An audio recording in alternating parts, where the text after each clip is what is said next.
Hi friend, இப்போ நம்ம பாவக்காய் குழம்பு தான் பார்க்க போகிறோம். சில பேர் வெல்லம் போட்டு வைப்பாங்க. ஆனால் எனக்கு வெல்லம் போட்டு வச்சா பிடிக்காது. அப்படி பிடிக்காதவங்க நிறைய பேர் இருந்தீங்கன்னா இந்த வீடியோ பாருங்கள். ரொம்ப சிம்பிளாக எவ்வளோ டேஸ்ட்டாக வைக்கலான்னு பார்க்கலாம். இருக்கிற இன்க்ரீடியன்ஸை மட்டும் வச்சு வெங்காயம், தக்காளி, கருவேப்பிலை, கொத்தமல்லி, அதிகமாக பூண்டு சேர்த்துக்கலாம். அப்போ தான் சூப்பராக இருக்கும். ஒரு வானலில் வச்சு எண்ணெய் ஊற்றி எண்ணெய் ஹீட் ஆனோடனே பாவக்காய் போட்டு நல்லா வறுத்து எடுத்துக்கலாம். தனியாக அள்ளி வச்சுக்கலாம். அதே கடாயை வச்சு எண்ணெய், கடுகு பொரிஞ்ச உடனே கருவேப்பிலை, கொத்தமல்லி, வெங்காயம், பூண்டு போட்டு நல்லா வதக்கிக்கலாம்.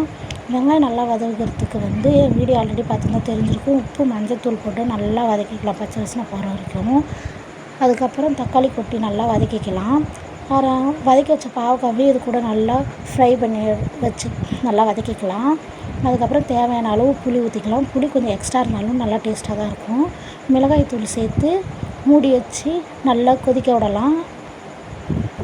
உப்பு ஆல்ரெடி ஃபஸ்ட்டு போட்டோம். உப்பு பத்தாதவங்க கொஞ்சம் உப்பு போட்டு நல்லா கொதிக்க வச்சு பார்த்திங்கன்னா செம்ம டேஸ்ட்டாக இருக்கும் பாவக்காய் குழம்பு. நீங்களும் ட்ரை பண்ணி பாருங்கள். இந்த வீடியோ பிடிச்சா லைக் பண்ணுங்கள். பாய்.